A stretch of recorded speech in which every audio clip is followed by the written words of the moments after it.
കർത്താവിൻ്റെ അതിപരിശുദ്ധമായ നാമം വാഴ്ത്തപ്പെടുമാറാകട്ടെ. വളരെ വിലയേറിയ അനുഗ്രഹിക്കപ്പെട്ട ഈ സായാഹ്ന വേളയ്ക്കായി ഞാൻ കർത്താവിനെ സ്തോത്രം ചെയ്യുന്നു. ഒരിക്കൽ കൂടെ തിരുവചനമായി നിങ്ങളോടൊപ്പം ആയിരിക്കാൻ സർവകൃപാലുവായ ദൈവം എന്നോട് കാണിച്ച സ്നേഹനിർഭലമായ ഈ അനുഭവങ്ങൾക്കായി ഞാൻ കർത്താവിന് നന്ദി പറയുന്നു. മാറ്റമില്ലാത്ത നിത്യതയിൽ എന്നേക്കും സ്ഥിരമായിരിക്കുന്ന ദൈവവചനമായിട്ട് നിങ്ങളുടെ മുമ്പിലായിരിക്കേണ്ടതിന് കൃപാലുവായ ദൈവം എന്നോട് കനിഞ്ഞരുളിയ ശ്രേഷ്ഠവും വിശിഷ്ടമായ അവസരം എൻ്റെ ജീവിതത്തിൽ വലിയ പദവിയായി ഞാൻ കണ്ട് ദൈവത്തോട് നന്ദി അറിയിക്കുന്നു. റോസ് ഫാമിലി ഫെലോഷിപ്പിലെ എല്ലാ ഫേസ്ബുക്ക് അംഗങ്ങൾക്കും വിനീതമായ നാമത്തിൽ എൻ്റെ സന്ധ്യാവന്ദനങ്ങളെ അറിയിക്കുന്നു. ഇതിന് മുഖാന്തരമായി തീർന്ന ശ്രേഷ്ഠയായ കർത്തൃദാസി റോസ്ലി ആൻറ്റിയോടും കുടുംബത്തോടും കർത്താവിൻ്റെ മുന്തിരിത്തോട്ടിൽ അധ്വാനിക്കുന്ന ശ്രേഷ്ഠന്മാരായ എല്ലാ അഭിഷക്തന്മാർക്കും ക്രിസ്തുവേശുവിൻ്റെ നാമത്തിൽ എൻ്റെ വന്ദനം ഞാൻ പ്രദാനം ചെയ്യുന്നു. എന്നിൽ നിക്ഷിപ്തമായിരിക്കുന്ന വിഷയമെന്നുള്ളത് വീണ്ടെടുപ്പും മനുഷ്യൻ്റെ വീഴ്ചയും എന്നുള്ള ഒരു വിഷയമാണ്. അതിനെ ആധാരമാക്കിക്കൊണ്ട് അല്പസമയങ്ങൾ നമ്മൾ ഒരുമിച്ച് ദൈവവചനങ്ങളെ ചിന്തിപ്പാൻ കർത്താവിൽ താല്പര്യപ്പെടുകയാണ്. അതിനാധാരമായി വിശുദ്ധ തിരുവെഴുത്തുന്ന ഒരു വേദഭാഗം ചിന്തിപ്പാൻ കർത്താവിൽ നമ്മൾ താല്പര്യപ്പെടുകയാണ്. 49-ാമത്തെ സങ്കീർത്തനം അതിൻ്റെ 7-ാമത്തെ വാക്യം നമ്മുടെ ചിന്തയ്ക്ക് അനുബന്ധമായി വായിപ്പാൻ കർത്താവിൽ താല്പര്യപ്പെടുന്നു. സഹോദരൻ ശവക്കുഴി കാണാതെ എന്നേക്കും ജീവിച്ചിരിക്കേണ്ടതിന് അവനെ വീണ്ടെടുപ്പാനോ ദൈവത്തിൻ്റെ വീണ്ടെടുപ്പ് വില കൊടുപ്പാനോ ആർക്കും കഴിയുകയില്ല. പരിചിതമായ വാക്യശകലത്തിനായി കർത്താവിനെ സ്തോത്രം ചെയ്യുന്നു. മനുഷ്യനെ സംബന്ധിച്ചിടത്തോളം ഏറ്റവും ഗഹനപൂർണമായ ഒരു ചിന്തയാണ് നമ്മൾ ചിന്തിപ്പാൻ കർത്താവിൽ താല്പര്യപ്പെടുന്നത്. നിത്യതയിൽ ദൈവത്തിൻ്റെ നിത്യ പദ്ധതിയുടെ ഒരു പൂർത്തീകരണമാണ് മനുഷ്യനെ സംബന്ധിച്ചിടത്തോളം ഏറ്റവും പ്രധാനപ്പെട്ട ഒരു ഭാഗമാണ്. പഠിക്കേണ്ടതും ഗ്രഹിക്കേണ്ടതുമായ ഒരു ഭാഗമാണ് വീണ്ടെടുപ്പ് എന്നുള്ള സബ്ജക്റ്റ്. വേദപുസ്തകത്തിൻ്റെ ഉടനീളം വളരെ ഗഹനമായി നമ്മൾ ഗ്രഹിക്കപ്പെടുമ്പോൾ മനുഷ്യനെ സംബന്ധിച്ചിടത്തോളം ഏറ്റവും പ്രധാനമർഹിക്കപ്പെടുന്ന ഒരു വിഷയമാണ് വീണ്ടെടുപ്പ് എന്നുള്ളത്. വീണ്ടെടുപ്പ് എന്നുള്ളത് മനുഷ്യന്റെ വീഴ്ചയും വീണ്ടെടുപ്പും എന്നുള്ളതാണ് നമ്മുടെ സദർഗമായി ഇന്ന് രാത്രിയിലെ ഈ സന്ധ്യവേളയിലെ ചിന്താവിഷയം എന്നുള്ളത്. മനുഷ്യന്റെ വീഴ്ച എന്നുള്ളത് വളരെ പ്രധാനമാണ്. കളകളം പാടുന്ന കാട്ടരുവികളും ആടുന്ന മയിലും പാടുന്ന കുയിലുമുള്ള ഏദൻ പൂങ്കാവനത്തിൽ തേജവനതയും മണ്ണെടുത്ത് മയം വരുത്തി മനുഷ്യനെ സൃഷ്ടിച്ചു. സൃഷ്ടിജാലങ്ങളുടെ നടുവിൽ മനുഷ്യനെ വേറിട്ടവനായി മനുഷ്യനെ സൃഷ്ടിക്കപ്പെടുകയും എല്ലാ ജീവജാലങ്ങളെക്കാൾ അപ്പുറം വ്യത്യസ്തനായി മനുഷ്യനെ ദൈവം സൃഷ്ടിക്കപ്പെട്ടു. എല്ലാ ജീവജാലങ്ങളെയും തൻ്റെ വാക്കിൻ്റെ വൈഭവങ്ങളാൽ ദൈവം മനുഷ്യനെ സൃഷ്ടിക്കപ്പെട്ടെങ്കിലും തൻ്റെ കരവിധനാൽ നിർമ്മിച്ചത് മനുഷ്യനെ മാത്രമായിരുന്നു. ആംഗലേയ സാഹിത്യത്തിൻ്റെ മുടിചൂടാമൻ എന്നറിയപ്പെട്ടിരുന്ന വില്യം ഷേക്സ്പിയർ തൻ്റെ വിഖ്യാതമായ ഒരു സാഹിത്യത്തിൽ താൻ പ്രയോഗിക്കപ്പെട്ടിട്ടുണ്ട് സൃഷ്ടിയുടെ മകുടമണിയായ മനുഷ്യനെ കുറിച്ച്. The roof and crown of the all creation എന്നാണ്. സൃഷ്ടിയുടെ മകുടമണിയാണ് മനുഷ്യൻ എന്നാണ് തൻ്റെ ആംഗലേയ സാഹിത്യത്തിന്റെ മുടിചൂടാമൻ എന്നറിയപ്പെടുന്ന വില്യം ഷേക്സ്പിയർ തൻ്റെ സാഹിത്യത്തിൽ പ്രതിപാദിച്ചിട്ടുള്ളത്. മനുഷ്യനെ സൃഷ്ടിച്ച സൃഷ്ടകാലഘട്ടങ്ങളിൽ മനുഷ്യനെ ഇന്ന് കാണുന്ന പോലുള്ള അധികാര സ്ഥാനങ്ങൾ നഷ്ടപ്പെട്ട തേജസ് നഷ്ടപ്പെട്ട ഒരു മനുഷ്യനല്ല ആ കാലഘട്ടത്തിൽ ഉണ്ടായിരുന്നത്. മനുഷ്യന്റെ സൃഷ്ടിയിൽ ഏദൻ തോട്ടത്തിൽ വെച്ച് തേജോമനതയും മനുഷ്യനെ സൃഷ്ടിച്ചപ്പോൾ സൃഷ്ടിയിൽ നമ്മൾ കാണുന്നത് തേജസ്സും ഉള്ളവനായിട്ടാണ് മനുഷ്യനെ സൃഷ്ടിച്ചത്. നമ്മൾ വേദപുസ്തകം പഠിക്കുമ്പോൾ അവൻ ദൈവത്തെക്കാൾ അല്പം മാത്രം താഴ്ത്തി തേജസ്സും ബഹുമാനവും അവനെ അണിയിച്ചിരിക്കുന്നു എന്ന് 8-ാം സങ്കീർത്തനത്തിൽ സങ്കീർത്തനക്കാരൻ പ്രതിപാദിച്ചിട്ടുണ്ട്. അപ്പോൾ മനുഷ്യന്റെ സൃഷ്ടിപ്പിൽ തന്നെ ദൈവത്തെക്കാൾ അല്പം മാത്രം താഴ്ത്തി തേജസ്സും ബഹുമാനവും അണിയിപ്പിച്ച് ദൈവം മനുഷ്യനെ സൃഷ്ടിച്ചത്. എന്നാൽ തിന്നരുത് എന്ന് ദൈവം കൽപ്പിച്ച പരിണിത ഫലമായി മനുഷ്യൻ ആ ദൈവത്തോട് അനുസരണക്കേട് കാണിച്ച കാലഘട്ടം മുതൽ തുടങ്ങി മനുഷ്യൻ പാപത്തിൽ വീണുപോയി. അന്ന് മുതൽ മനുഷ്യന്റെ തേജസ് മനുഷ്യന് നഷ്ടപ്പെട്ടു പോയി. അന്ന് മനുഷ്യൻ നഗ്നനായി മാറി. നീ നഗ്നൻ നിന്നോട് ആര് പറഞ്ഞു എന്ന് ചോദിച്ചപ്പോൾ ഏദൻ പൂങ്കാവനത്തിൽ വൃക്ഷങ്ങൾക്കിടയിൽ മനുഷ്യൻ ഒളിച്ചതായി നമ്മൾ തിരുവനന്തപുരത്ത് പഠിക്കുമ്പോൾ ദർശിക്കുവാനായിട്ട് കഴിയും. അങ്ങനെ നമ്മൾ പഠിച്ചു വരുന്ന ഭാഗത്ത് ഇവിടെ എങ്ങനെയാണ് മനുഷ്യൻ വീണുപോയത്? നമ്മൾ പൗലോസ് അപ്പോസ്തലൻ പറയുന്നു, ഹവ്വായെ സാത്താൻ ഉപായത്താൽ ചതിച്ചതുപോലെ. അപ്പോൾ ഉപായത്താൽ ചതിക്കപ്പെടുകയായിരുന്നു. വാസ്തവത്തിൽ ഒരു പരസ്യത്തിലൂടെയാണ് സാത്താൻ ഹവ്വായെ ചതിച്ചത്. സൃഷ്ടിയുടെ പരസ്യകലയുടെ ഉപജ്ഞാതാവ് ആരാന്ന് ചോദിച്ചാൽ ഒറ്റവാക്കിൽ ഞാൻ പറയാൻ കഴിയും, അത് സാത്താനാണ്. ഏദൻ പൂങ്കാവനത്തിൽ ഒരു ആപ്പിൾ എടുത്ത് കാണിച്ചിട്ട് അതിനെക്കുറിച്ചൊരു പരസ്യം നടത്തിയതായി നമ്മൾ കാണുന്നില്ലേ?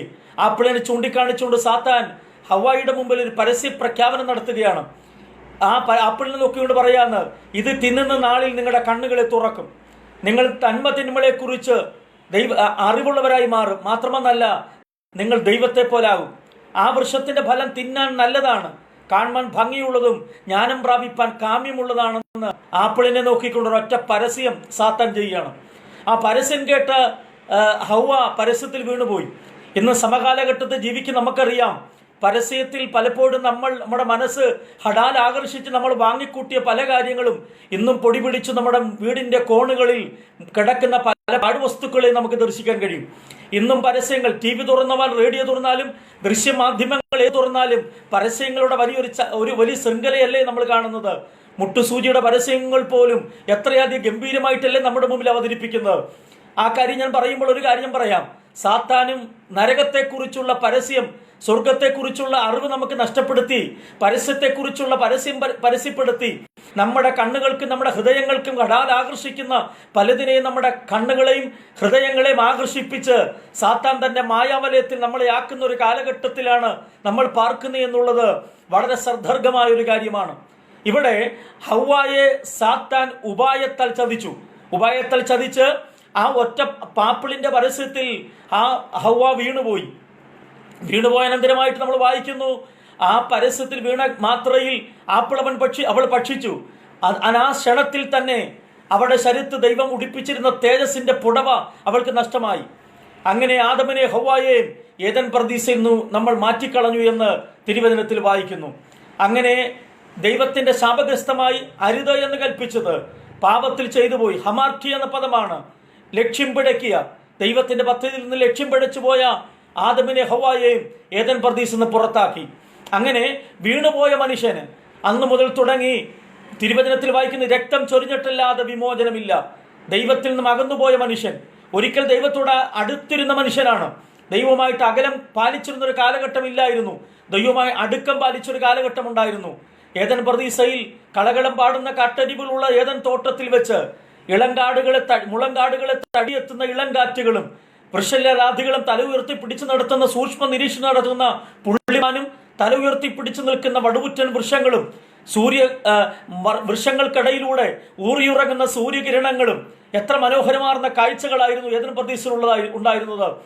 ആ മണ്ണിനാൽ നിർമ്മിക്കപ്പെട്ട മനുഷ്യൻ തേജസ് പുടവ ധരിക്കപ്പെട്ടവനായി സൗന്ദര്യത്തിന്റെ പൂർണ്ണതയുള്ളതായിരിക്കുന്ന മനുഷ്യൻ ഏദൻ പൂങ്കാവനത്തിലുണ്ടായിരുന്നു.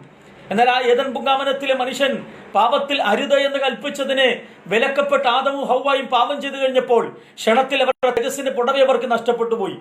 അതോടുകൂടി മനുഷ്യൻ തന്റെ വീഴ്ചയിൽ അകന്തം പാലിച്ചു പോയി ദൈവമായിട്ട്. ആ സൂര്യൻ അസ്തമിക്കുന്ന സമയം വെയിലാർന്ന വേളയിൽ ഏദൻ തോട്ടത്തിൽ തേജോമനതയും ഇറങ്ങി വരുമായിരുന്നു. ആദമിനോട് ഹൗവായോടും സംസാരിക്കും, അവരോടുകൂടെ സമയങ്ങൾ ചെലവിട്ട ഒരു കാലഘട്ടം ഏദൻ തോട്ടത്തിലുണ്ടായിരുന്നു. എന്നാൽ ഇന്ന് ദൈവവുമായിട്ടുള്ള ബന്ധം എത്രയോ അകന്നുപോയി. അകന്നുപോയ മനുഷ്യൻ ഇന്ന് ദൈവത്തെ കണ്ടെത്തുവാനായി മനുഷ്യൻ അന്വേഷിച്ച് നടക്കുന്ന ഒരു കാലഘട്ടമാണ്.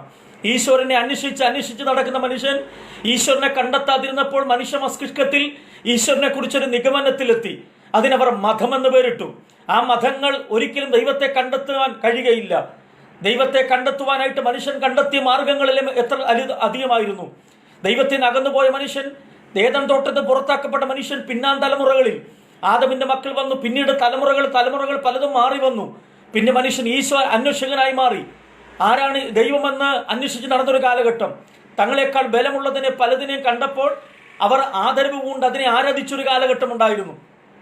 അറിയാം, തങ്ങളെക്കാൾ ബലമുള്ള വടുവുറ്റൻ വൃക്ഷങ്ങളെ കണ്ടപ്പോൾ വൃക്ഷമാണ് ദൈവമെന്ന് കരുതി വൃക്ഷച്ചുവട്ടിൽ തിരുനാളുകൾ കൊളുത്തി വൃക്ഷങ്ങളെ ആരാധിച്ചൊരു കാലഘട്ടം ഉണ്ടായിരുന്നു. അങ്ങനെ കഴിഞ്ഞപ്പോൾ വലിയ മരങ്ങളെ മാത്രമെന്നല്ല, വലിയ പാറകളെ കണ്ടു. വലിയ കെട്ടുകളെ കണ്ടപ്പോൾ തങ്ങളെക്കാൾ അത് ബലമുള്ളത് കണ്ടിട്ട് ആ പാറകളെ സേവിക്കാൻ തുടങ്ങി, പാറകളെ ആരാധിക്കാൻ തുടങ്ങി. പിന്നീട് കൊടിയ കാറ്റുകൾ അടിച്ചപ്പോൾ വൻ മരങ്ങളെ ചലിപ്പിക്കുന്ന കാറ്റ് കണ്ടപ്പോൾ മരത്തേക്കാൾ ബലമുള്ളത് കാറ്റാണെന്ന് കരുതി കാറ്റിനെ ആരാധിച്ചൊരു കാലഘട്ടം ഉണ്ടായിരുന്നു. പിൽക്കാലഘട്ടം വന്നു കഴിഞ്ഞപ്പോൾ ശക്തമായ ഇടിമുണ്ടായപ്പോൾ അവർ ഇടിയെ ആരാധിച്ച കാലഘട്ടം, സൂര്യനെ ആരാധിച്ച കാലഘട്ടങ്ങൾ. അങ്ങനെ ദൈവത്തെ അന്വേഷിച്ച മനുഷ്യൻ പലതിനെയും മാറി മാറി ആരാധിച്ചൊരു കാലഘട്ടം. അതാണ് റോമാലേഖനത്തിൽ പറയുന്നത്, അക്ഷയനായ ദൈവത്തെ ക്ഷയമുള്ള നാൽക്കാലി, ഇഴജാതി, പർവ്വജാതി എന്നിവയുടെ സദൃശരൂപത്തിൽ ആക്കിക്കളഞ്ഞു എന്ന് നമ്മൾ വായിക്കുന്നുണ്ട്. അപ്പോൾ ദൈവത്തെ അന്വേഷിക്കേണ്ട ഒരു കാലഘട്ടത്തിൽ മനുഷ്യൻ എത്തിക്കഴിഞ്ഞു.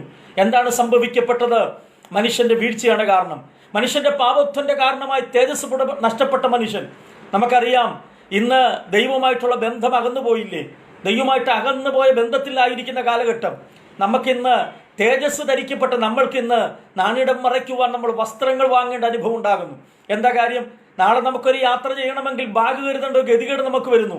നാളത്തിന് വേണ്ടി ഡ്രസ്സ്, പേസ്റ്റ്, ബ്രഷ്, അല്ലേ, തലമുടി ജീവൻ, ചീപ്പ്, നമ്മൾ എന്തിനേറെ ശിരവസ്ത്രങ്ങൾ എല്ലാം നമ്മൾ ധരിച്ചു കൊണ്ടുപോകേണ്ട ഒരു കാലഘട്ടത്തിലേക്ക് നമ്മൾ എത്തിക്കഴിഞ്ഞു. എന്നാൽ ആ കാലഘട്ടത്തിൽ അങ്ങനെയൊന്നും ഇല്ലായിരുന്നു. മനുഷ്യൻ നഗ്നനല്ലായിരുന്നു, അവൻ ദൈവത്തിന്റെ തേജസ് ധരിക്കപ്പെട്ടവനാണ്. അങ്ങനെ വീണുപോയ മനുഷ്യനെ വീണ്ടെടുക്കപ്പെടുവാനായി ദൈവം തന്റെ പദ്ധതികളെ തയ്യാറാക്കി.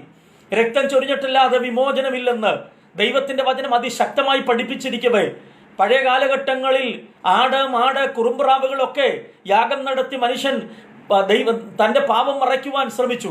അതുകൊണ്ട് 32-ാം സങ്കീർത്തനത്തിൽ പറയുന്നത്, ലംഘനം ക്ഷമിച്ചും പാപം മറച്ചും കിട്ടിയ മനുഷ്യൻ ഭാഗ്യവാനെന്ന് സങ്കീർത്തനത്തിൽ രേഖപ്പെടുത്തിയിട്ടുണ്ട്.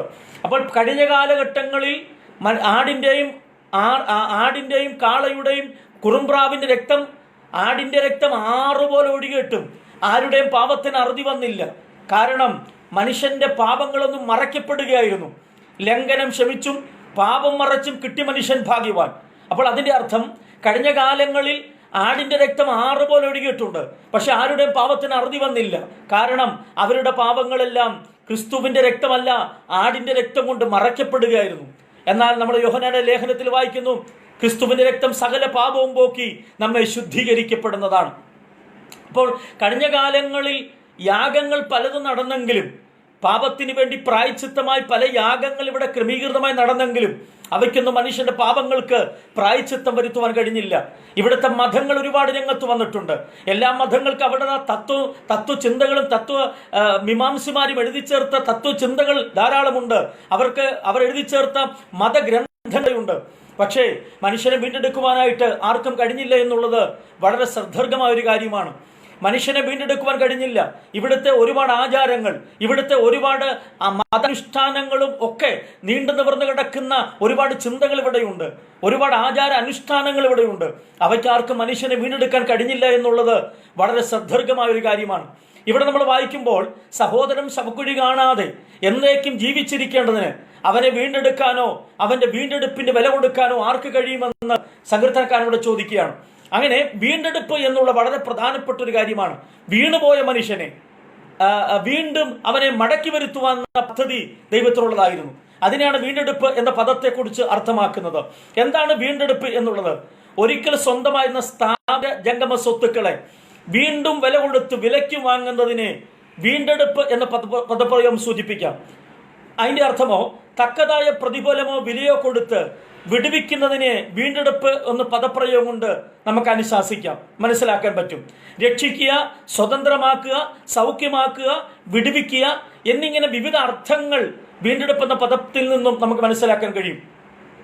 ഗ്രീക്ക് ഭാഷാ പ്രയോഗത്തിൽ ലുട്രോ എന്ന പദമാണ്. ലുട്രോ എന്ന് പറഞ്ഞ വാക്കിന് ഗ്രീക്ക് വാക്കിൽ നമ്മൾ പഠിക്കുമ്പോൾ മറുവില കൊടുക്കുക എന്നുള്ളതാണ്. മറുവില കൊടുക്കുക എന്നുള്ളതാണ് അതിന് ഒരു അതാണ് ആ പദം കൊണ്ട് സൂചമാക്കുന്നത്, മനസ്സിലാക്കാൻ ഗ്രഹിക്കാൻ കഴിയുന്നത്. അപ്പോൾ ചില സന്ദർഭങ്ങളിൽ ആഗ്രോസോ എന്നും എക്സാഗ്രോസോ എന്നും പദപ്രയോഗം വീണ്ടെടുപ്പ് എന്ന പദപ്രയോഗത്തിൽ ഉപയോഗിച്ചിട്ടുണ്ട്. അപ്പോൾ ആഗ്രോസ് എന്നോ എക്സാഗ്രോസോ എന്നോ ലുട്രോ എന്ന പദങ്ങളൊക്കെ ഇതിനെ സൂചിപ്പിക്കപ്പെടുകയാണ്. അപ്പോൾ ഇവിടെ ഒരിക്കൽ സ്വന്തമായതിന് എന്ന് പറഞ്ഞാൽ ശത്രുവിന്റെ മായച്ചന്തയിൽ വിൽപ്പന ചരക്കായി നമ്മെ തന്റെ രക്തം കൊടുത്ത് വിലയ്ക്ക് വാങ്ങി സ്വതന്ത്രരാക്കി പുറത്തു കൊണ്ടുവന്ന വാക്കാണ് ഇതിൽ നമ്മൾ ഗ്രഹിക്കേണ്ടത്. ആഗ്രോസോ എന്നും എക്സാഗ്രോസോ എന്നും ലുട്രോ എന്ന പദങ്ങളൊക്കെ ഇതിന് ഉപയോഗിക്കപ്പെടുന്നത് വീണ്ടെടുക്കുന്ന പദപ്രയോഗത്തിന് അർത്ഥമാക്കുന്ന ഈ പദ്ധതികളിൽ നിന്നാണ്. അപ്പോൾ സ്വതന്ത്രമാക്കുക എന്ന് പറഞ്ഞാൽ സാത്താന്റെ മായച്ചന്തയിൽ വിൽപ്പന ചരക്കായി നമ്മെ ക്രിസ്തുവിന്റെ രക്തം കൊടുത്ത് നമ്മെ വിലയ്ക്ക് വാങ്ങി നമ്മെ സ്വതന്ത്രരാക്കി തീർത്തു. അതാണ് വീണ്ടെടുപ്പ് എന്ന പദം കൊണ്ട് അർത്ഥമാക്കപ്പെടുന്നത്. അപ്പോൾ പുരാതന ഇസ്രായേലിന്റെ ഇടയിൽ വസ്തുക്കളുടെയോ ആളുകളെയോ തക്കതായ പ്രതിഫലം കൊടുത്ത് അഥവാ വില കൊടുത്ത് വീണ്ടെടുക്കുന്ന ഒരു പ്രക്രിയ ഇസ്രായേലിന്റെ നടുവിൽ ഉണ്ടായിരുന്നു. അത് ആ ആ കാലഘട്ടത്തിൽ ഇസ്രായേൽ നിലനിന്നിരുന്നു. നമ്മൾ വേദപുസ്തകം പഠിച്ചു നോക്കുമ്പോൾ ലേവ്യ പുസ്തകം 25-ാം അധ്യായത്തിന്റെ 25 മുതൽ 27 വരെ വാക്യം പഠിക്കുമ്പോഴും 25-ാം അധ്യായത്തിന്റെ 47 മുതൽ 54 വരെയുള്ള വാക്യങ്ങൾ പഠിക്കുമ്പോഴും രൂത്തിന്റെ പുസ്തകം 1-ാം അധ്യായം 1 മുതൽ 12 വരെയുള്ള വാക്യം പഠിക്കുമ്പോഴും വീണ്ടെടുപ്പിന്റെ പ്രമാണം നമുക്ക് വളരെ ശക്തമായിട്ട് നമുക്ക് കാണാൻ കഴിയും. അപ്പോൾ വീണ്ടെടുപ്പ് എന്നുള്ളത് വളരെ പ്രധാനപ്പെട്ട ഒരു വിഷയമായിട്ട് നമുക്ക് ഗ്രഹിക്കാൻ കഴിയും. മാത്രമൊന്നല്ല, ഇസ്രായേലിന് കൊടുക്കുന്ന പ്രമാണത്തിൽ അഥവാ ലേവ്യ പുസ്തകം 25-ാമത്തെ അധ്യായം നമ്മൾ മനസ്സിരുത്തി പഠിച്ചു നോക്കിയാൽ നമുക്കവിടെ മനസ്സിലാക്കാൻ പറ്റുന്ന പല കാര്യങ്ങൾ അതിൻ്റെ അകത്ത് അന്തർലീനമാണ്.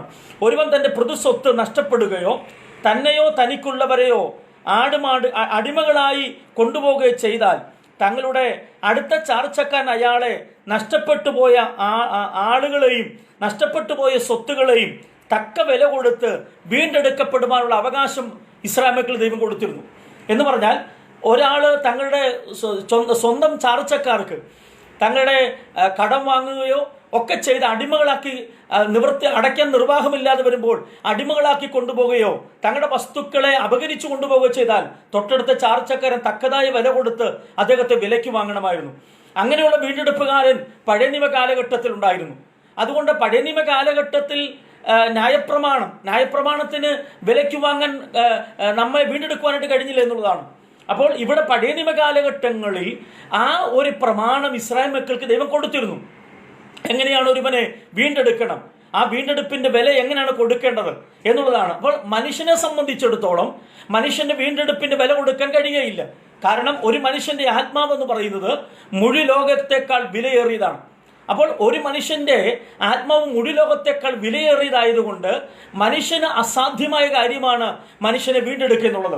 അതാണ് കോരഹപുത്രന്മാർ 49-ാം സങ്കീർത്തനം പഠിക്കുമ്പോൾ അതിന്റെ 7-ാമത്തെ വാക്യത്തിൽ നമ്മൾ കുറിവാക്യമായി വായിച്ച വാക്യത്തിൽ ഇങ്ങനെ കാണുന്നു: സഹോദരൻ ശവക്കുഴി കാണാതെ എന്നേക്കും ജീവിച്ചിരിക്കേണ്ടതിന് അവനെ വീണ്ടെടുപ്പാനോ ദൈവത്തിന്റെ വീണ്ടെടുപ്പിന്റെ വില കൊടുപ്പാനോ ആർക്കും കഴിയുകയില്ല. അതിന്റെ അർത്ഥം സഹോദരനെ ജീവിച്ചിരിക്കേണ്ടതിന്, കേട്ടോ. അപ്പോൾ ഒരു മനുഷ്യന്റെ പ്രാണന് വില കൊടുക്കാൻ, കാരണം മുഴു ലോകത്തെക്കാൾ വിലയുള്ളതാണ്. ഇവിടുത്തെ ബഹു സ്വത്തുക്കളുള്ളതായ ടാറ്റയ്ക്കോ ബെറിലോക്കോ അംബാനിക്കോ ഒന്നും ഒരു മനുഷ്യന്റെ വില കൊടുക്കാൻ കഴിയുകയില്ല.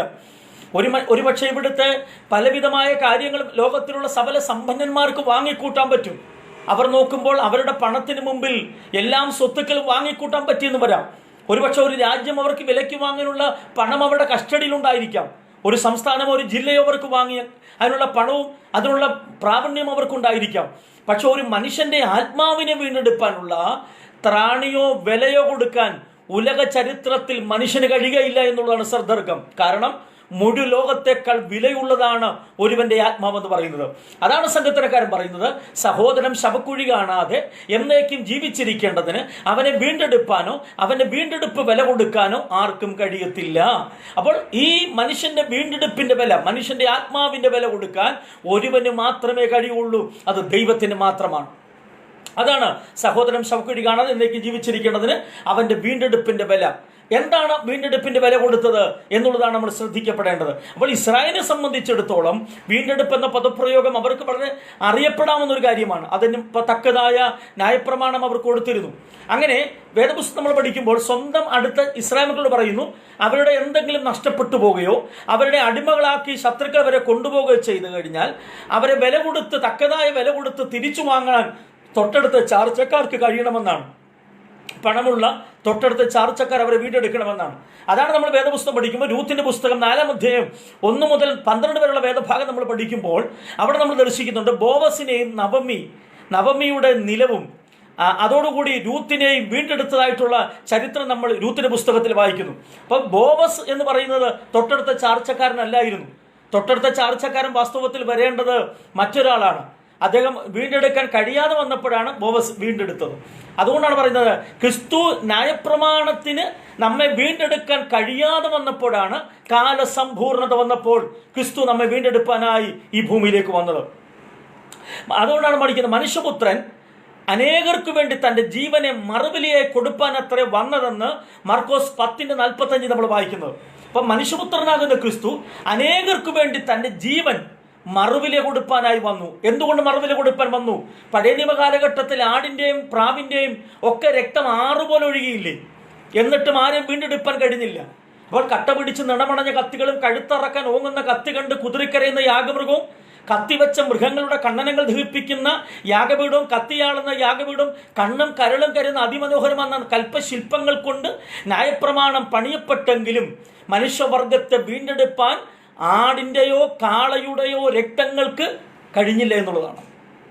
അതിൻ്റെ അർത്ഥം സങ്കീർത്തനക്കാരൻ പറയുന്നു, ലംഘനം ക്ഷമിച്ചും പാപം മറച്ചും കിട്ടിയ മനുഷ്യൻ ഭാഗ്യവാൻ. അപ്പോൾ പഴയ നിയമ കാലഘട്ടത്തിൽ മനുഷ്യന്റെ രക്തം, ആടിൻ്റെ ഒക്കെ രക്തങ്ങൾ കൊണ്ട് മനുഷ്യന്റെ പാപങ്ങൾ കേവലം മറയ്ക്കപ്പെടുകയാണ്. ആ മറയ്ക്കപ്പെട്ട മറവിൽ നിന്നുകൊണ്ടാണ് ദൈവം മനുഷ്യനുമായിട്ട് നേരിട്ട് സംസാരിക്കുകയും ദൈവത്തോട് പ്രാർത്ഥിക്കുകയും ചെയ്തുകൊണ്ടിരുന്നത്. അപ്പോൾ പാപങ്ങൾ മറയ്ക്കപ്പെട്ടതാണ്, പാപങ്ങൾ നിശേഷമായി മാറുന്നില്ല. എന്നാൽ പുതിയ നിയമത്തിൽ അങ്ങനല്ല. നിങ്ങൾ ധൈര്യസമേതം കൃപാസനത്തിനടുക്കിലേക്ക് അടുത്തു വരാം. പഴയ നിയമത്തില് അവർക്ക് എല്ലാവർക്കും കൃപാസനത്തിനടുക്ക് വരാനൊക്കത്തില്ല. 7 പ്രാവശ്യം പുരോഹിതൻ രക്തം തളിച്ച് പ്രായച്ചിത്ത തനിക്കും ജനതയ്ക്കും വേണ്ടി പ്രായച്ചിത്ത ബലിയാട് അറക്കപ്പെട്ട ആട്ടുകൊറ്റ രക്തമെടുത്ത് ഈസോപ്പ് എന്ന തണ്ടുകൊണ്ട് തിരശ്ശീലയിൽ 7 പ്രാവശ്യം തളിച്ച് യാഗപീഠത്തിൽ മേലതിനെ പൂശിയ ശേഷമായിട്ട് അവർ ജനത്തിന് മുഴുവൻ പ്രാകാരത്തിൽ നിൽക്കാൻ വഴിയുള്ളൂ. അവരെ തിരുനിവാസമായി 2000 മുഴം അകലെ മാത്രമേ നിൽക്കാൻ പ്രമാണമുള്ളൂ. കാരണം എന്താണ്? അവർക്ക് അതിപരിശുദ്ധ സ്ഥലത്തേക്ക് കടക്കാൻ ഒക്കില്ല. കാരണം പാപം മറയ്ക്കപ്പെടുകയാണ്, പാപം നീക്കപ്പെടുകയല്ല. പാപം മറയ്ക്കപ്പെടുക ആയതുകൊണ്ട് ദൈവത്തോട് അടുക്കാൻ ഒക്കില്ല. എന്നാൽ പുതിയ നിയമത്തിൽ അങ്ങനല്ല. അതാണ് യോഹന്നാൻ പറയുന്നത്, തൻ്റെ ഏകജാതന പുത്രനിൽ വിശ്വസിക്കുന്ന ഏവർക്കും ദൈവവൈദ്യലെ തീരാൻ അധികാരം ലഭിച്ചു. യോഹന്നാൻ ലേഖനത്തിൽ പറയുന്നത് എന്താണ്? ക്രിസ്തുവേശുവിന്റെ രക്തം നമ്മുടെ സകല പാപവും പോക്കി നമ്മെ ശുദ്ധീകരിക്കുന്നു. നമ്മുടെ പാപങ്ങൾ കഴുകപ്പെടുന്നത് കൊണ്ട്, ക്രിസ്തുവിന്റെ രക്തം കൊണ്ട് നമ്മെ കഴുകൽ പ്രാപിക്കുന്നത് കൊണ്ട് എന്താണ് പ്രത്യേകത? ധൈര്യസമേതം നമുക്ക് കൃപാസനത്തിന്റെ അടുക്കിലേക്ക് അടുത്തു വരാം.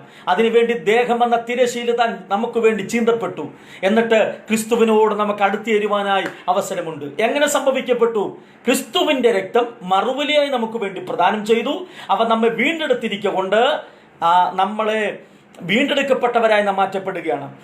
എന്താണ് വീണ്ടെടുപ്പിന്റെ ഉദ്ദേശം എന്നുള്ളത് നമ്മൾ ഗ്രഹിക്കപ്പെടണം. ഞാൻ പറഞ്ഞ പോലെ എന്താണ് വീണ്ടെടുപ്പ്? ഒരിക്കൽ സ്വന്തമായിരുന്ന സ്ഥാപന ജംഗമ സ്വത്തുക്കളെ അത് അന്യാധീനപ്പെട്ടു പോയതിനെ വീണ്ടും വില കൊടുത്ത് തിരിച്ചു വാങ്ങുന്നതിനെയാണ് വീണ്ടെടുപ്പ് എന്ന പദം കൊണ്ട് അർത്ഥമാക്കുന്നത്. ഒരിക്കൽ നാം ദൈവത്തിന്റെ ആയിരുന്നു. കണ്ടോ, ഏദൻ തോട്ടത്തിൽ വെച്ച് ആദമിനെ ഹവ്വയും സൃഷ്ടിക്കപ്പെടുമ്പോൾ അവർ പാപരഹിതമായിട്ടാണ് സൃഷ്ടിക്കപ്പെട്ടത്. അവർ ജീവിച്ചതും നിഷ്പാപയുഗത്തിലാണ്. ഡിസ്പെൻസേഷൻ ഓഫ് ഇന്നസെന്റ് ആണ്. അപ്പൊ നിഷ്പാപ യുഗത്തിലാണ് അവർ ജീവിച്ചിരുന്നത്. പാപരഹിതമായ യുഗത്തിലാണ് അവർ ജീവിച്ചിരുന്നത്. ആ പാപരഹിതമായ യുഗത്തിൽ അവർ ജീവിച്ചത് കൊണ്ട് അന്ന് പാപമില്ലാത്തവരാണ് അവർ ജീവിച്ചത്. അവർ തേജസ് പുടവതരിക്കപ്പെട്ടവരാണ്. പക്ഷേ പാപം ചെയ്തോടുകൂടി തന്നെ അവർ നിഷ്കാസനം ചെയ്യപ്പെട്ടു എന്ന തോട്ടത്തിൽ നിന്നും അവർ തള്ളപ്പെട്ടു പോയി. അവർ തള്ളപ്പെട്ടു പോയവർ പിന്നീട് മനുഷ്യന്റെ പാപങ്ങൾക്ക് പ്രായശ്ചിത്തമായി ഒരുവൻ തനിക്ക് വേണ്ടി അറക്കപ്പെടണമായിരുന്നു. അതാണ് നമ്മൾ മനസ്സിലാക്കേണ്ടത്. അപ്പോൾ എന്തുകൊണ്ടാണ് വീണ്ടെടുപ്പിന്റെ ഉദ്ദേശമുള്ളത് നമ്മൾ തിരിച്ചറിയണം.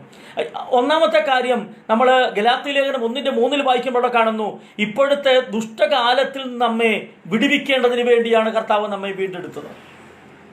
ഈ ദുഷ്ടകാലത്തിൽ നമ്മെ വിടുവിക്കപ്പെടേണ്ടതിന് വേണ്ടിയാണ് കർത്താവ് നമ്മെ വീണ്ടെടുത്തത്. ഗലാത്യ ലേഖനം 1:3 വായിക്കുന്നു, 2 ന്യായപ്രമാണത്തിന്റെ ശാപത്തിൽ നമ്മെ അവൻ വിലയ്ക്ക് വാങ്ങിയാണ് അവൻ നമ്മെ വീണ്ടെടുത്തത്.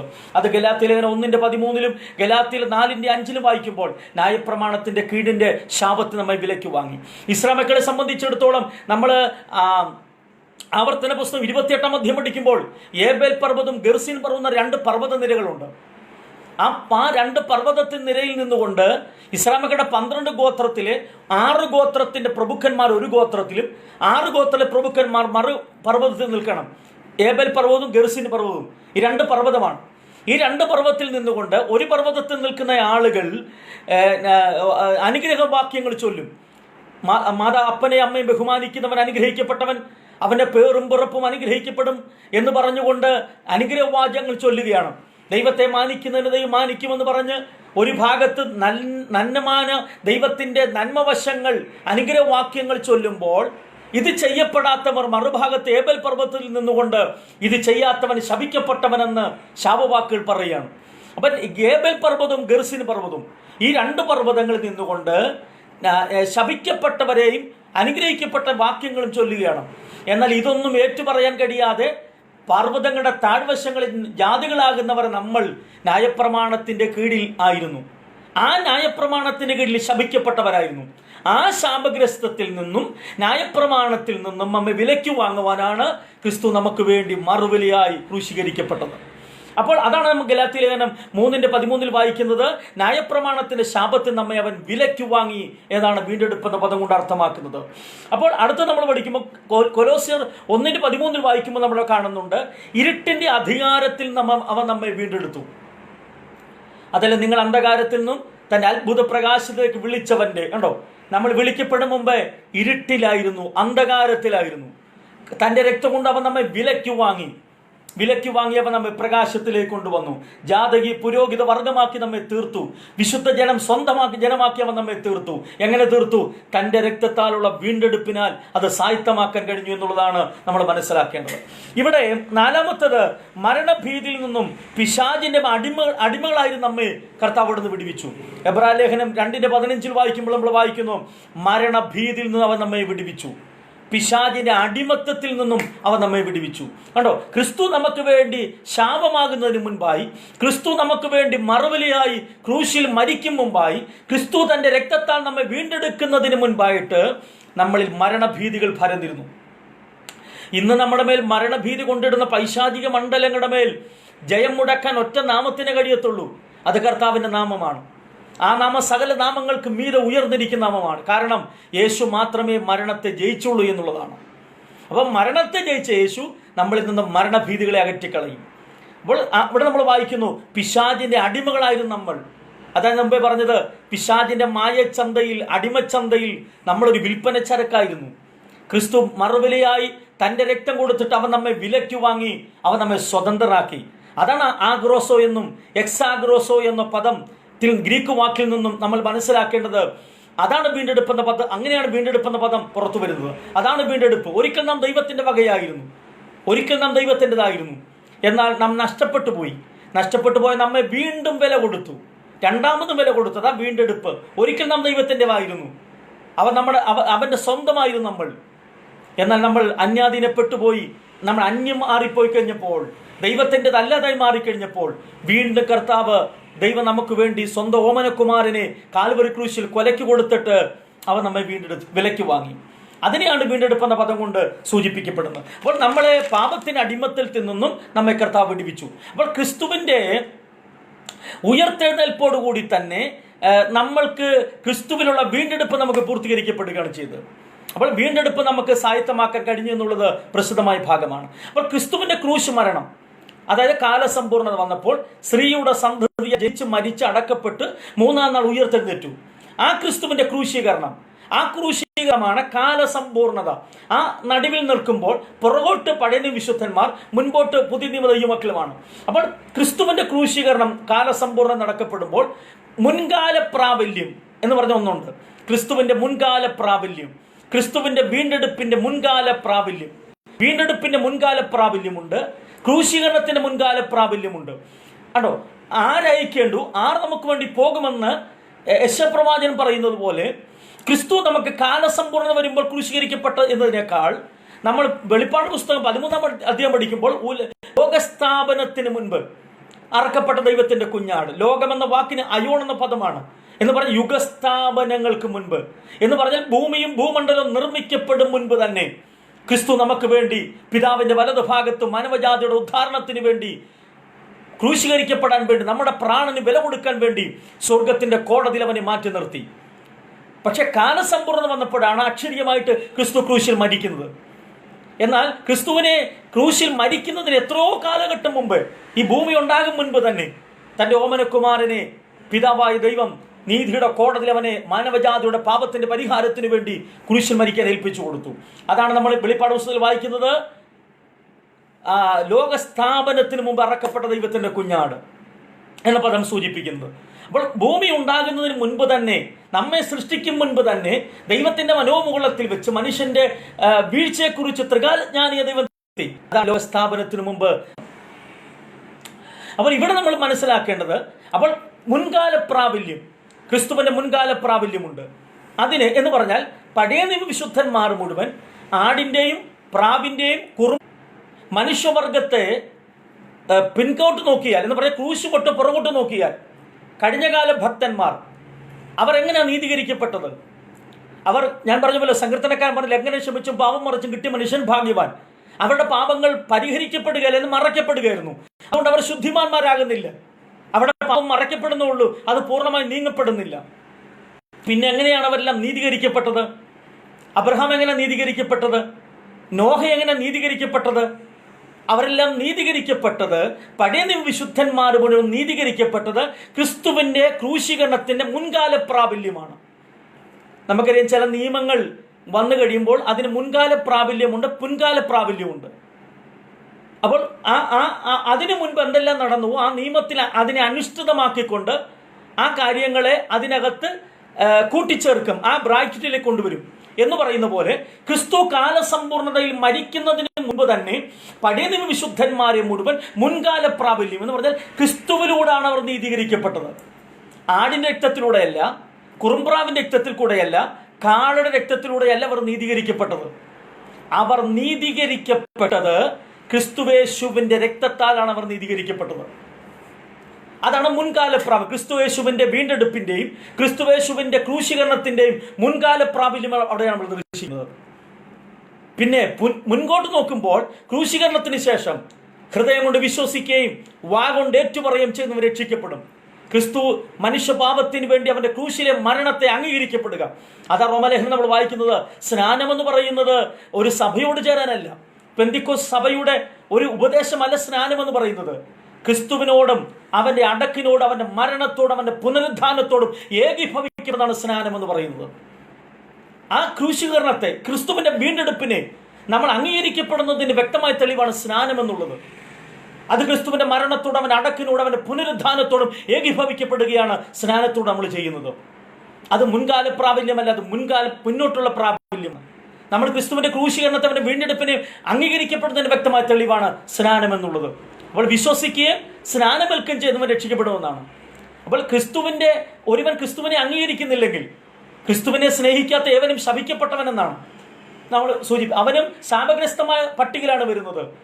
അപ്പോൾ തിരിച്ചറിഞ്ഞ് ക്രിസ്തുവിനെ അംഗീകരിക്കപ്പെടുക. ക്രിസ്തുവിനെ അംഗീകരിക്കപ്പെടുക എന്ന് പറഞ്ഞതിന്റെ അർത്ഥം എന്താണ്? ക്രിസ്തുവിന്റെ മരണം, ക്രിസ്തുവിന്റെ നമുക്ക് വേണ്ടിയുള്ള പ്രായശ്ചിത്ത മരണം, അവന്റെ അടക്കം, യേശുവിന്റെ പുനരുദ്ധാനം, ക്രിസ്തുവിന്റെ മടങ്ങി വരവ്, ഇതിനെ അംഗീകരിക്കപ്പെടുക. അംഗീകരിക്കപ്പെടുമ്പോഴാണ് ക്രിസ്തുവിന്റെ ക്രൂശീകരണം നമുക്ക് വേണ്ടി അത് പ്രയോജനകരമായി മാറുന്നത്. അപ്പോൾ ക്രിസ്തുവിന്റെ ക്രൂശീകരണത്തിന്റെ മുൻകാല പ്രാബല്യമുണ്ട്, അത് മുൻകാല പ്രാബല്യത്തെ നമുക്ക് കാണാൻ കഴിയും. അപ്പോൾ ആ വാക്യം നമ്മൾ പഠിച്ചു നോക്കുമ്പോൾ ഗ്രഹിക്കപ്പെടേണ്ട ഭാഗമാണ്. അപ്പോൾ ക്രിസ്തുവിന്റെ വീണ്ടെടുപ്പ് എന്നുള്ളത് നമുക്ക് ശ്രദ്ധയോടെ പഠിക്കുക മാത്രമല്ല, അതിനെ അംഗീകരിക്കപ്പെടുകയും നാം ചെയ്യേണ്ടതാണ്. അവൻ നമ്മെ വീണ്ടെടുത്തു, അവൻ നമ്മെ വിലയ്ക്ക് വാങ്ങി. എങ്ങനെ വിലയ്ക്ക് വാങ്ങി? തന്റെ അവസാന ചങ്കിലെ ചോരയാലും അവൻ നമ്മെ വിലയ്ക്ക് വാങ്ങി. ന്യായപ്രമാണത്തിന്റെ ശാപങ്ങൾക്ക് കീഴിയായിരുന്നു നമ്മെ തന്റെ അരിമനാഥന്റെ രക്തത്താൽ അവൻ നമ്മെ വിലയ്ക്ക് വാങ്ങി. ലംഘനം ക്ഷമിച്ചും പാപം മറച്ചും കിട്ടി മനുഷ്യൻ പഴയ നിമിത്തം നിൽക്കുമ്പോൾ പുതിയ നിമിത്തം ക്രിസ്തുവേശു രക്തം സകല പാപങ്ങളും പോക്കി നമ്മെ ശുദ്ധീകരിക്കപ്പെടുന്ന രക്തമാണ്. അപ്പോൾ നമ്മൾ ക്രിസ്തുവിലുള്ള ആ വീണ്ടെടുപ്പിനെ നമ്മൾ എത്ര അധികമായിട്ട് നമ്മുടെ ജീവിതത്തിൽ അന്വർത്ഥമാക്കേണ്ടതാണ്. അപ്പോൾ പഴയ നിയമ കാലഘട്ടങ്ങളിൽ മനുഷ്യന് വീണ്ടെടുപ്പ് എന്നുള്ളത് അസാധ്യമായ കാര്യമായിരുന്നു. മനുഷ്യനെ കൊണ്ട് ഒരിക്കലും കഴിയാത്തൊരു കാര്യമാണ് മനുഷ്യനെ വീണ്ടെടുക്കാൻ. എന്നാൽ തൻ്റെ ഓമനകുമാരൻ രക്തം കൊണ്ട് അത് പൂർത്തീകരിക്കപ്പെട്ടു എന്നുള്ളത് ശ്രദ്ധിക്കപ്പെടണം. ഇനിയൊരു യാഗം അവശേഷിക്കുന്നില്ല, പാപങ്ങൾക്ക് വേണ്ടി ഒരു യാഗമില്ല, ഇനിയൊരു പാപം അതിനു വേണ്ടി അവശേഷിക്കുന്നുമില്ല, ഇനിയൊരു പ്രായശ്ചിത്ത മരണം നമുക്ക് വേണ്ടിയില്ല. മനുഷ്യവർഗത്തിന് മുഴുവൻ തുറക്കപ്പെട്ട ഒരു വഴിയേ ഉള്ളൂ, അത് യേശു എന്ന രക്ഷകനിലൂടെയാണ്. ആ രക്ഷ നമ്മൾ സായത്തമാക്കുന്നത് ക്രൂശിനെ നമ്മൾ എപ്പോഴും അംഗീകരിക്കുമോ? ക്രൂശിനെ അല്ല, ക്രിസ്തുവിന്റെ ക്രൂശ് മരണത്തെ നമ്മൾ എപ്പോഴും അംഗീകരിക്കുക എന്നുള്ളതാണ്. ആ അംഗീകരിക്കപ്പെടുമ്പോൾ മാത്രമാണ് രക്ഷ നമുക്ക് സായത്തമാക്കാൻ കഴിയുന്നത്. അപ്പം ന്യായപ്രമാണത്തിന് കീഴേ ഉള്ളവരെ. അപ്പോൾ അതുകൊണ്ടാണ് നമ്മൾ എബ്രായ ലേഖനം പഠിക്കുമ്പോൾ നമ്മൾ അഹരോനീയ ക്രമമെന്നല്ല, അഹരോനിയ ക്രമമല്ല, പിന്നെയോ നമ്മൾ മൽക്കിസദേക്കിന്റെ ക്രമപ്രകാരം എന്ന് പറയേണ്ടിയിരിക്കുന്നു. അഹരോനിയ ക്രമം എന്താണ്? അഹരോനിയ ക്രമം നമ്മൾ പഴയ നിയമത്തിൽ കാണുമ്പോൾ ഊറിമ, തുമ്മി, തലക്കെട്ട്, തലപ്പാവ്, ന്യായവിധി പതക്കങ്ങൾ, വേഷഭൂഷാദികളൊക്കെ ധരിച്ച് മഹാപുരോഹിതൻ നിൽക്കുന്ന ന്യായപ്രമാണ യുഗം. ആ ന്യായപ്രമാണ യുഗം ക്രിസ്തുവിന്റെ ക്രൂശീകരണം കൊണ്ട് കഴിഞ്ഞു. ക്രിസ്തുവിന്റെ ക്രൂശീകരണം കൊണ്ട് ന്യായപ്രമാണം കഴിഞ്ഞു. ഇനി നമ്മൾ യാഗങ്ങൾക്ക് വേണ്ടി പോകേണ്ടതില്ല, നമുക്ക് വേണ്ടി പ്രായശ്ചിത്തം അവശേഷിക്കുന്നില്ല, നമുക്ക് ഒരു കൂദാശകളും ഇനി പാപങ്ങൾക്ക് വേണ്ടി ഒരു കൂദാശകളും അവശേഷിക്കുന്നില്ല. കാരണം പ്രായശ്ചിത്തം നടന്നു കഴിഞ്ഞു. ക്രൂശിലെ മരണത്താൽ നമുക്ക് വീണ്ടെടുപ്പ് സായത്തമാക്കി കഴിഞ്ഞു. തൻ്റെ ദേഹമെന്ന തിരശ്ശീല ചീന്തി നമുക്ക് വീണ്ടെടുപ്പ് കർത്താവ് സായത്തമാക്കി. ഒരിക്കൽ നാം ദൈവത്തിൻ്റെ വകയായിരുന്നു ഏദൻ തോട്ടത്തിൽ വെച്ച്. പക്ഷേ സാത്താൻ നമ്മളെ ഉപായത്താൽ ചതിച്ചു. ഹവ്വായെ ഒരു പരസ്യക്കലയിലൂടെ ചതിക്കുകയും മനുഷ്യവർഗം മുഴുവനും പാപത്തിൽ വീണുപോയി. അതാണ് പൗലോസ് അപ്പോസ്തലൻ മനുഷ്യവർഗത്തെ മുഴുവൻ ഒറ്റ പ്രതിക്കൂട്ടിലാക്കിക്കൊണ്ട് വാദിക്കുന്നതാണ്. റോമാലേഖനത്തിൽ ഒരു വ്യത്യാസവുമില്ല, എല്ലാവരും ദൈവതേജസ്സ് നഷ്ടപ്പെടുത്തി പാപം ചെയ്തിരിക്കുന്നു എന്ന് പൗലോസ് അപ്പോസ്തലൻ പറയുന്നു. അപ്പോൾ മനുഷ്യരാശി മുഴുവൻ പാപത്തിൽ വീണുപോയി. ആ മനുഷ്യരാശി മുഴുവൻ രക്ഷിക്കാനായിട്ട് തൻ്റെ ഓമനകുമാരനെ കാൽവരി ക്രൂശിൽ കർത്താവ് കൊലയ്ക്ക് കൊടുത്തതായി ചരിത്രം പഠിക്കുന്നു. പാരിൻ്റെയും പരത്തിൻ്റെയും നടുവിൽ, ഇരുകള്ളന്മാരുടെ നടുവിലായി നമുക്ക് വേണ്ടി മാനവരാശിയുടെ പാപം പേറിയവനായി കാൽവരി ക്രൂശിൽ കർത്താവായ യേശു നമുക്ക് വേണ്ടി പരമയാഗമായി തീർന്നു. ആ ക്രിസ്തു നമുക്ക് വേണ്ടി ഏൽക്കപ്പെട്ട സഹനങ്ങൾ അത് നമ്മൾ തിരിച്ചറിയണം. അവസാനത്തെ തുള്ളി രക്തം വരെയും കർത്താവ് നമുക്ക് വേണ്ടി ഊറ്റി തന്നു. അവൻ്റെ രക്തത്താൽ നമ്മുടെ വീണ്ടെടുപ്പ് സായത്തമാക്കി. വീണ്ടെടുപ്പ് നമുക്ക് നേടിയെടുക്കാൻ കഴിഞ്ഞു. അതുകൊണ്ട് ഈ നിമിഷം ഞാൻ നിങ്ങളോട് ഓർമ്മപ്പെടുത്തുന്നത്, ഇനി പാപങ്ങൾക്ക് വേണ്ടി ഒരു യാഗം അവശേഷിക്കുന്നില്ല. ഇനി നമുക്ക് രക്ഷ നേടുവാനായിട്ട് നമ്മൾ മലകൾ കയറേണ്ട, നേർച്ച കാഴ്ചകൾ വേണ്ട, നമ്മൾ ഉരുളേണ്ടതില്ല, നമ്മൾ ഉരുളി കമത്തേണ്ടതില്ല, ഒരു അനുഷ്ഠാനങ്ങളും അവശേഷിക്കുന്നില്ല. ഇനി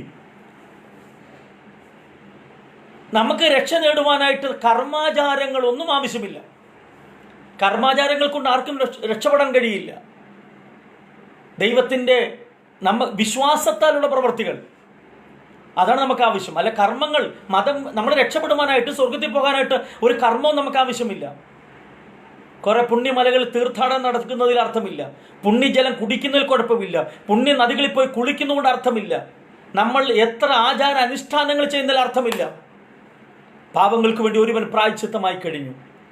അവനെ ഹൃദയം കൊണ്ട് വിശ്വസിക്കുക, വായ് കൊണ്ട് ഏറ്റുപറയുക, അത്രമാത്രം ചെയ്താൽ മതി. അവിടെയാണ് വീണ്ടെടുപ്പ് നമുക്ക് സായത്തമാക്കാൻ കഴിയുന്നത്. എന്നാൽ മനുഷ്യന്റെ വീണ്ടെടുപ്പ് പൂർത്തീകരിക്കപ്പെട്ടിട്ടില്ല. എപ്പോഴാണ് പൂർത്തീകരിക്കപ്പെടുന്നത്? റോമാലേഖനം നമ്മൾ പഠിക്കുമ്പോൾ അവിടെ കാണുന്നുണ്ട്, ഈ പ്രകൃതി പ്രതിഭാസങ്ങൾ പോലും താങ്കൾ ഈറ്റുന്നവോടുകൂടി കാത്തിരിക്കുകയാണ് കർത്താവിൻ്റെ മാനവരാശിയുടെ വീണ്ടെടുപ്പിന് വേണ്ടി. എന്നാണ് അത് സംഭവിക്കപ്പെടുന്നത്? കർത്താവ് തൻ ഗംഭീരനാദത്തോടും പ്രധാന ദൂതന്റെ ശബ്ദത്തോടും സ്വർഗത്തിലെ കാഹളം ഇറങ്ങി വരുമ്പോൾ ക്രിസ്തുവിൽ മരിച്ചവർ മുൻപ് ഉയർത്തെഴുന്നേൽക്കുകയും പിന്നെ ജീവനോടിരിക്കുന്ന നാമോരത്ത് രൂപാന്തരപ്പെട്ട് അവനെ എതിരേൽപ്പാൻ ആകാശ മേഘങ്ങളിൽ എടുക്കപ്പെടുമെന്നാണ്. അപ്പോൾ നമ്മൾ കാണേണ്ട ഭാഗം എന്താണ്? ഈ പ്രകൃതികൾ പോലും വളരെയധികം ഈറ്റുന്നവോടെ കാത്തിരിക്കുകയാണ്. എന്തിനു വേണ്ടി? നമ്മളുടെ കർത്താവിൻ്റെ മടങ്ങിവരവിന് വേണ്ടി. നമ്മുടെ ശരീരത്തിൻ്റെ വീണ്ടെടുപ്പ് ഇതുവരെ നടന്നിട്ടില്ല. ആത്മാവിൻ്റെ വീണ്ടെടുപ്പ് നടന്നിട്ടുള്ളൂ. ശരീരത്തിൻ്റെ വീണ്ടെടുപ്പ് നടക്കുക എന്ന് പറയുന്നത് കാഹളം ധ്വനിക്കുമ്പോഴാണ്. അന്ന് നമ്മുടെ ശരീരം രൂപാന്തരപ്പെടും. ഇന്ന് നമ്മൾ രക്ഷിക്കപ്പെട്ടവർ നമ്മുടെ ശരീരത്തിൻ്റെ വീണ്ടെടുപ്പ് നടക്കാത്തത് കൊണ്ട് നമ്മൾ രോഗങ്ങളുണ്ടാകാം, പ്രലോഭനങ്ങളുണ്ടാകാം, ജീവിതത്തിലെ ബലഹീനതകളൊക്കെ അത് സംഭവിക്കപ്പെടാം. പക്ഷെ നമ്മൾ അതിനെ ജയിക്കുന്നത് ദൈവത്തിൻ്റെ പരിശുദ്ധത നമ്മളോട് കൂടെ ഉള്ളത് കൊണ്ടാണ്. അപ്പോൾ ആ ക്രൂശികനെ അംഗീകരിക്കപ്പെട്ട് അവൻ്റെ വീണ്ടെടുപ്പിന് വേണ്ടി നമുക്ക് ഒരുങ്ങി കാത്തിരിക്കുവാനുള്ള ഒരു ആഹ്വാനം ഞാൻ നിമിഷം ചെയ്യുകയാണ്. അപ്പം മാനവരാശിയുടെ വീണ്ടെടുപ്പിന് കാരണമായി തീർന്നത് കർത്താവായ യേശുവിൻ്റെ രക്തത്താലാണ്. അപ്പോൾ വീണ്ടെടുപ്പ് എന്ന് പറയുന്നത് വളരെ പ്രധാനപ്പെട്ടതാണ്. തക്കതായ പ്രതിഫലമോ വിലയോ കൊടുത്ത് വിലയ്ക്ക് വാങ്ങുന്നതിനെ വീണ്ടെടുപ്പ്. മുമ്പ് ഞാൻ ഓർമ്മപ്പെടുത്തിയ പോലെ ഒരിക്കൽ സ്വന്തമായതിനെ, അന്യാധീനപ്പെട്ട സ്ഥാഗര ജംഗമ സ്വത്തുക്കളെ വീണ്ടും വില കൊടുത്ത് തിരിച്ചു വാങ്ങുക. അതാണ് വീണ്ടെടുപ്പ് എന്ന പദം കൊണ്ട് അർത്ഥമാക്കുന്നത്. അപ്പം നമ്മെ വീണ്ടെടുത്ത കർത്താവിൻ്റെ മുമ്പാകെ നമ്മെ ഏൽപ്പിച്ചു കൊടുക്കാം. ഈ ദിവസങ്ങളിലായി ക്രിസ്തുവിൻ്റെ ക്രൂശീകരണത്തിലും ക്രിസ്തുവിൻ്റെ രക്ഷയിലും ആരെങ്കിലും മാറി നിൽക്കുന്നെങ്കിൽ, സ്നാനപ്പെടാതെ ആരെങ്കിലും മാറി നിൽക്കുന്നെങ്കിൽ, സഭയോടോ ഒരു പെന്തിക്കോസ് കൂട്ടായ്മയോടോ ചേർന്ന് അല്ല സ്നാനം എന്ന് പറയുന്നത്, ക്രിസ്തുവിൻ്റെ ക്രൂശീകരണത്തെ അംഗീകരിക്കപ്പെടുകയാണ്. ആ ഒരു നിലയിൽ മുന്നോട്ടേറുവാൻ ഞാൻ നിങ്ങളെ ഓരോരുത്തരെയും ക്രിസ്തുവേശുവിൽ ആഹ്വാനം ചെയ്തുകൊണ്ട് എൻ്റെ വാക്കുകൾ അവസാനിക്കുന്ന അവസരം ഒരുക്കി തന്ന റോസ്ലി ആൻറ്റിയുടെ കുടുംബത്തോടും റോസ് ഫാമിലി ഫെലോഷിപ്പിലെ എല്ലാ അംഗങ്ങൾക്കും ഹൃദ്യംഗമായ ഭാഷയിൽ നന്ദി രേഖപ്പെടുത്തുന്നു. God bless you all.